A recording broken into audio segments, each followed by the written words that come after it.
I am Nandini Bhowmik. I am a PhD in Sanskrit. I taught at a college for about 26 years. Then I took voluntary retirement. At present, I am a guest faculty at Jabalpur University Department of Sanskrit. I'm very busy with my research in Indology. That is my passion. Apart from that, I do a lot of stage performances, acting in Bengali theatre. I'm involved in many groups. And thirdly, and most importantly, for the last almost 9 to 10 years, I've become a priestess. Originally, me and my co-priest Ruma Roy, we carried the show, but now we have a group for ourselves, 4 women. We perform all together. Actually, my experience tells me when we were young, we saw many conservative ideas, and naturally, we have a long tradition. Indians have a long tradition right from the Vedic age. We have a long tradition of our Hindu culture and Indian culture. Not only Hindu, Indian culture. But all this culture have transformed itself through the ages. If at the present society, if you look at the present society, young couples, those who want to get married, they exactly want to know what they are saying and what they are doing and why they are doing. And it is the responsibility of the priests to satisfy them.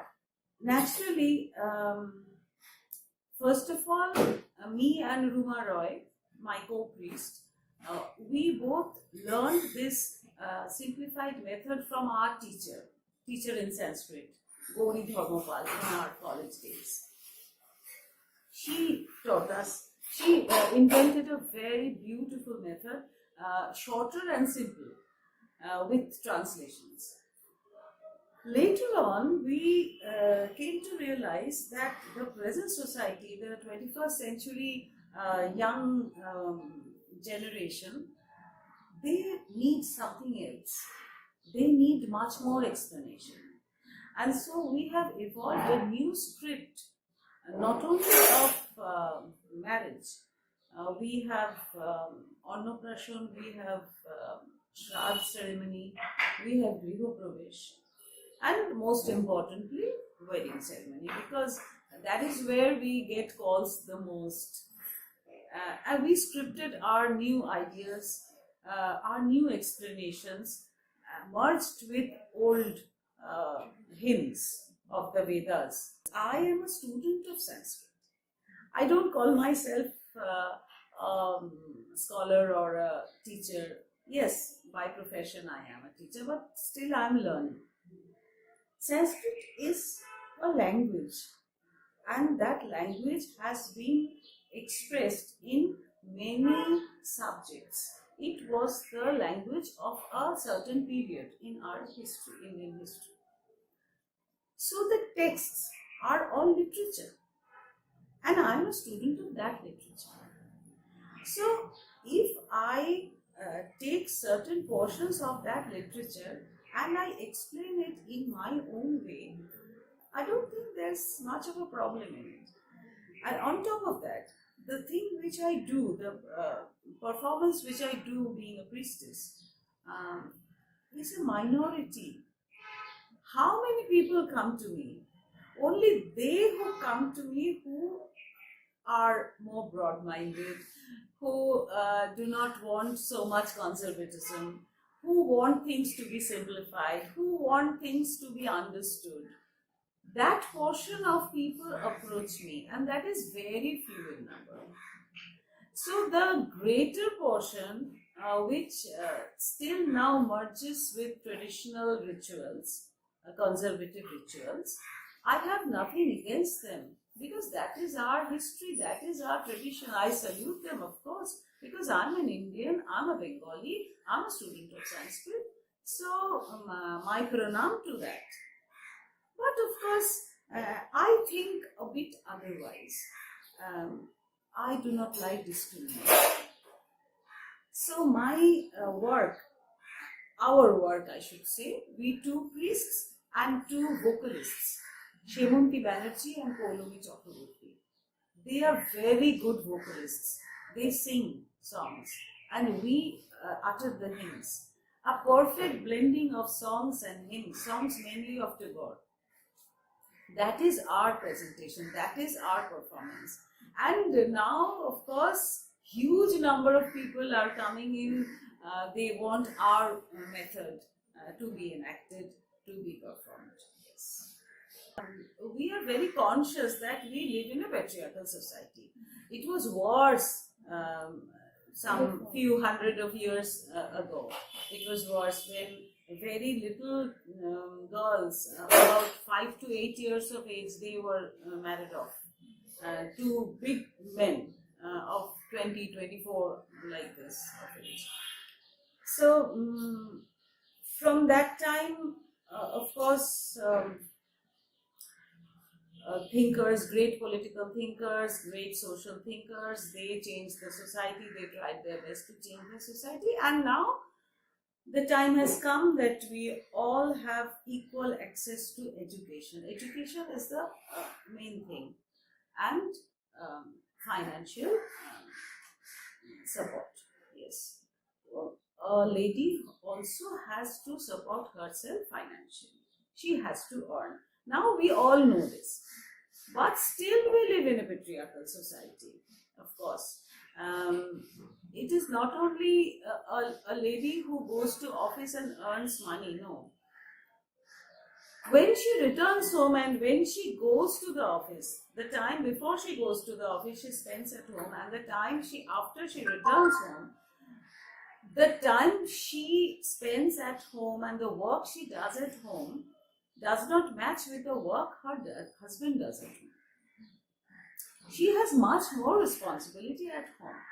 All this is due to that patriarchal society, which is of course fading a bit. It has come on almost equal terms, and the present generation, I know many boys who work hand in hand with their wives in house chores, of course.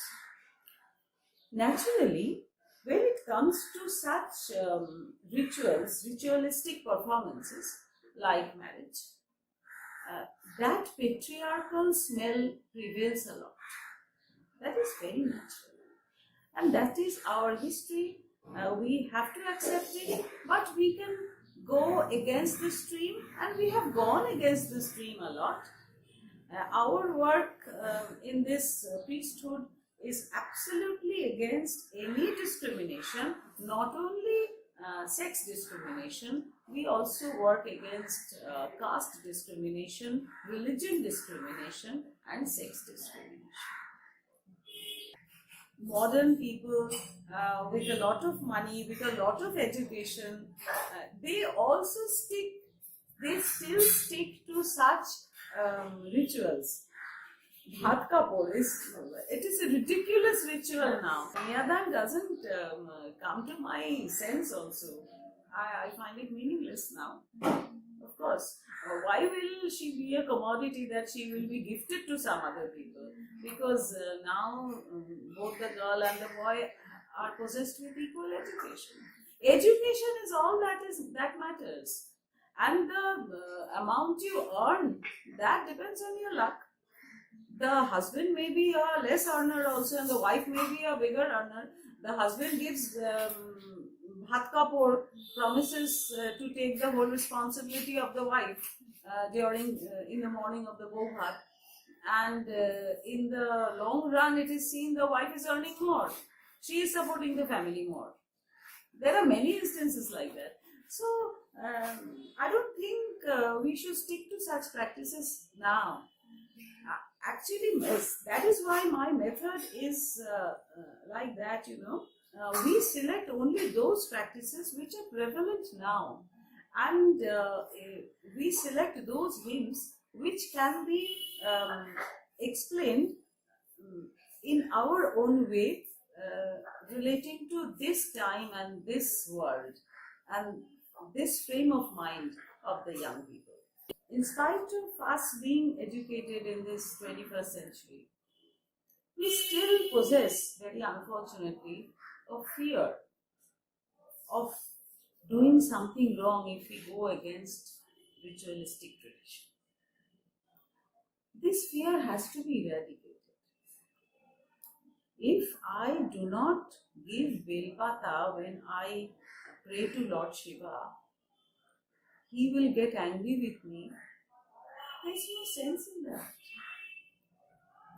You pray to him with all your effort. That is inside. He is inside you. You need not go in search of that Belpata. I would suggest you divert your attention. The prayer is not complete if you have half mind on the Belpata. You give your full mind to Lord Shiva. He is inside you. The gods are inside us. Pray with full power and energy. Think positively. Then only you will progress, and then only success will come. You can have that mindset and the power to fight the hurdles of your life. That is very important. A superpower is there. We have to hold his hands. We have to pray to him to give me strength. And for that strength, if I divert my mind into many rituals, then my mind is attracted to rituals only. My mind won't be, the whole mind won't be absorbed in the prayer. I believe that is my way of thinking. So all my priesthood items are done with full power and attention to the Almighty, and the willpower is evolved for the success of the work which I do, be it a marriage, be it Annaprashan, be it a Shraddh ceremony. Look, physically women are weaker than men. We have to accept that. Biologically we are mothers. And that is a very broad aspect in our life and a very important aspect in our life. In spite of that, we have to develop an inner power within ourselves to fight out our hurdles, the problems that only women face in the street, in the classroom, in the office.